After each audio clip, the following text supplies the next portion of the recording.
മിന്നാമിന്നി പോലെ മിന്നിത്താരമെങ്ങും കണ്ണീരിൻ്റെ മണ്ണിൽ മന്ന പെയ്തുവല്ലോ.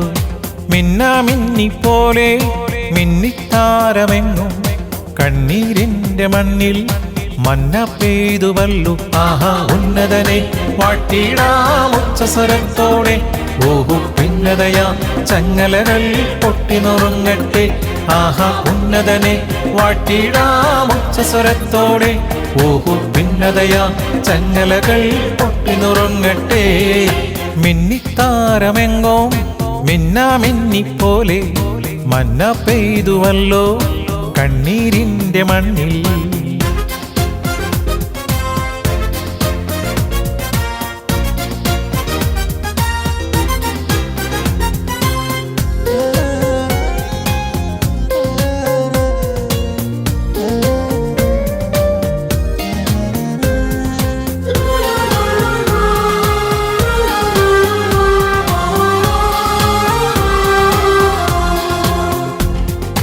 എമ്മാനുവേലിൻ്റെ സ്നേഹം തേടുമ്പോൾ സമ്മാനം നേടുന്നു മണ്ണിൽ എല്ലാരും. കണ്ണോട് കണ്ണായി കാണാം നാമത്തെ. പുണ്യാഹം പോലെന്നും ഉള്ളിൽ കാത്തിടാം. എന്നും ക്രിസ്മസിനാനന്ദം പൂന്തിങ്കളായി നിന്റെ കരളിൻ്റെ ഇരുൾ മാറ്റി ഉണർവേകിടും.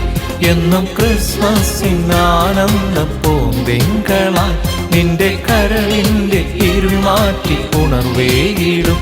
ആഹാ ഉന്നതനെ വാഴ്ത്തിടാം ഉച്ചസ്വരത്തോടെ.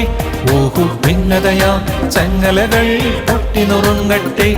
ആഹാ ഉന്നതനെ വാഴ്ത്തിടാം ഉച്ചസ്വരത്തോടെ. ഓഹു ഭിന്നതയാ ചങ്ങലകൾ പൊട്ടിനുറുങ്ങട്ടെ. മിന്നിത്താരമെങ്ങോ മിന്നാമിന്നിപ്പോലെ മന്ന പെയ്തുവല്ലോ കണ്ണീരിൻ്റെ മണ്ണിൽ. ഹല്ലേലൂയ. സ്തോത്രം സ്തോത്രം സ്തോത്രം സ്തോത്രം. ദൈവത്തിൻ്റെ അതിപരിശുദ്ധനാമം സ്തുതിക്കപ്പെടുമാറാകട്ടെ. അനുദിന വചനം ഫിലിപ്പിയർക്ക് എഴുതിയ ലേഖനം 2-ാം അധ്യായം 6 മുതൽ 8 വരെയുള്ള തിരുവചന ഭാഗങ്ങൾ.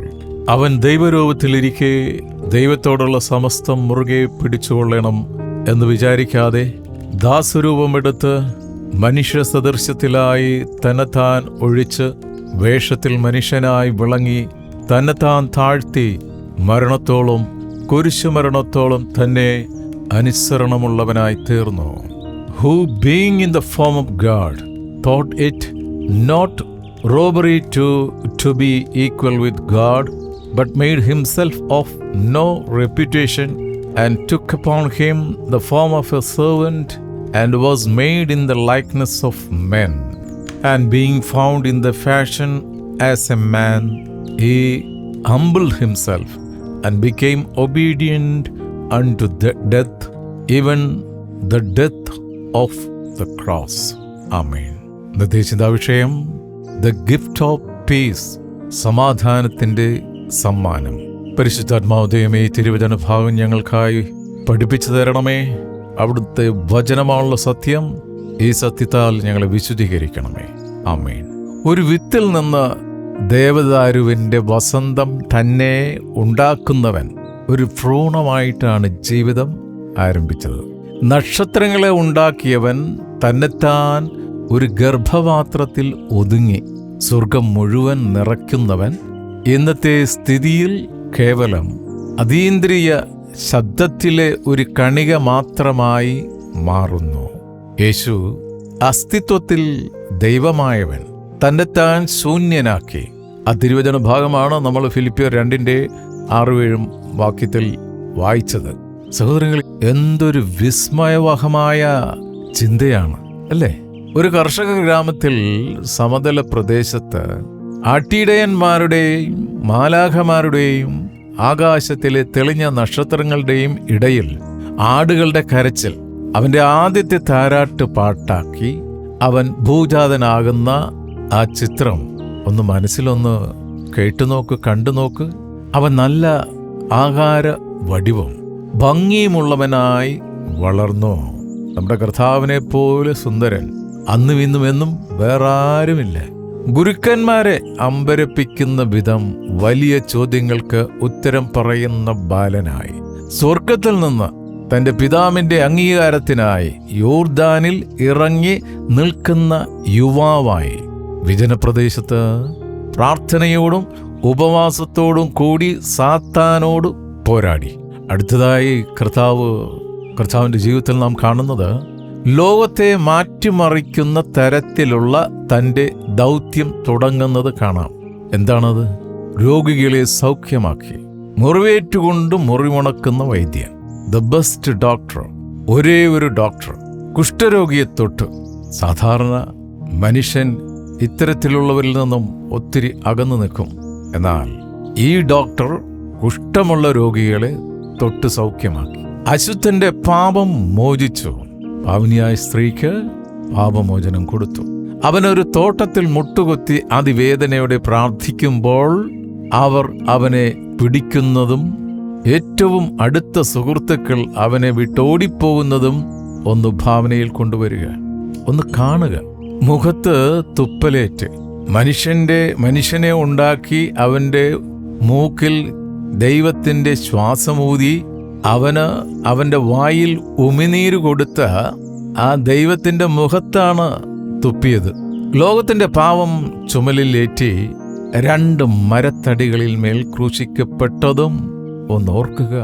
ഹൃദയത്തിന്റെ ചിത്രത്തിൽ അത് കാണുക. ആ ക്യാൻവാസിൽ അതൊന്ന് ഭാവന ചെയ്തേ. പക്ഷേ നോക്കൂ, ഒന്ന് ശരിക്കും നോക്കിക്കേ. കല്ലുരുണ്ട് മാറിപ്പോയിരിക്കുന്നു. ശൂന്യമായ കല്ലറയുടെ ശൂന്യത കാരണം അവൻ ജീവിക്കുന്നു. മരണത്തിന് ഈ ശിശുവായി ജനിച്ച ദൈവത്തെ, മനുഷ്യനായി ജനിച്ച ദൈവത്തെ കല്ലറയ്ക്ക് പോലും ഒതുക്കാൻ കഴിഞ്ഞില്ല. മരണത്തിന് പോലും ഒതുക്കാൻ കഴിഞ്ഞില്ല. കാരണം അവൻ ജീവന്റെ ഉറവിടമാണ്. അവൻ വഴിയും സത്യവും ജീവനുമാണ്. ഹല്ലേലൂയ.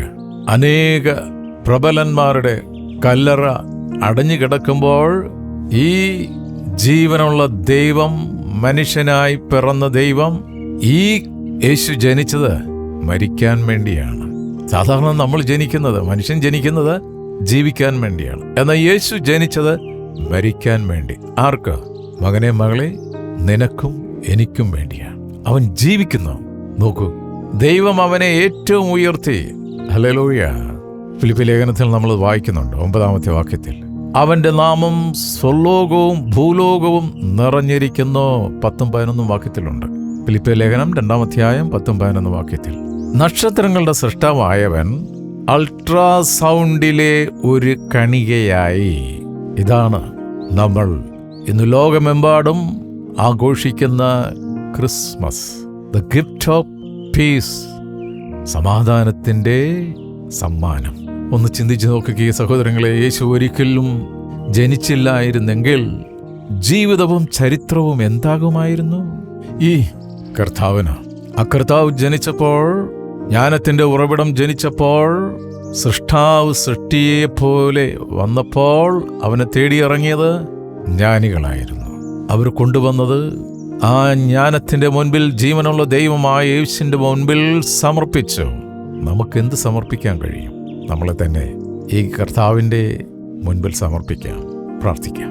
കർത്താവേ, അങ്ങ് സ്വയം ശൂന്യനായിക്കൊണ്ട് ഞങ്ങളുടെ അടുക്കൽ വന്നതിനും ഞങ്ങളോട് ക്ഷമിച്ചതിനും നന്ദിയപ്പ.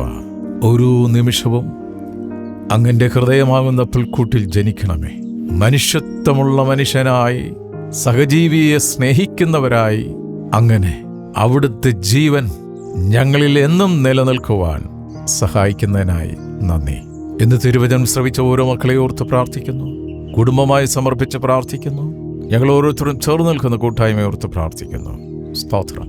സമാധാനത്തിന്റെയും സന്തോഷത്തിന്റെയും ശാന്തിയുടെയും ആലയമായി ഞങ്ങളുടെ കൂട്ടായ്മകൾ മാറട്ടെ എന്ന് പ്രാർത്ഥിക്കുന്നു.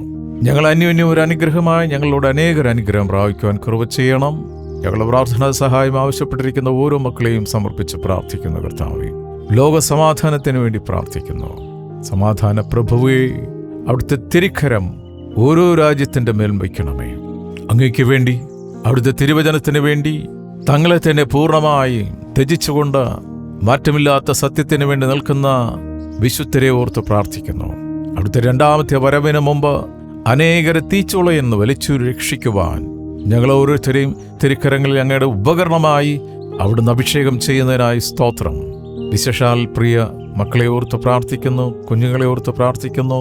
അനുഗ്രഹിക്കപ്പെടുന്ന നിലയിൽ കർത്താവേ, അവരുടെ മുൻപിൽ വെച്ചിരിക്കുന്ന ഓട്ടം തികയ്ക്കുവാൻ കുഞ്ഞുങ്ങളെ സഹായിക്കണമേ. കാലഘട്ടത്തിൻ്റെ ഒരു ദുഷ്ടശക്തി മക്കളെ തൊടാതെ അവിടുത്തെ അഭിഷേകത്താൽ മക്കളെ നിറയ്ക്കണമേ എന്ന് പ്രാർത്ഥിക്കുന്നു. ഇന്നത്തെ ഞങ്ങളെ എല്ലാ ശുശ്രൂഷകളെയും പ്രവർത്തനങ്ങളെയും അവിടുന്ന് അനുഗ്രഹിച്ചിരിക്കുക. സ്തോത്രം. പ്രാർത്ഥനയും യാചനയും കേട്ടിരിക്കുക. നന്ദിയപ്പ. യേശുവിൻ നാമത്തിൽ തന്നെ. ആമേൻ, ആമേൻ, ആമേൻ.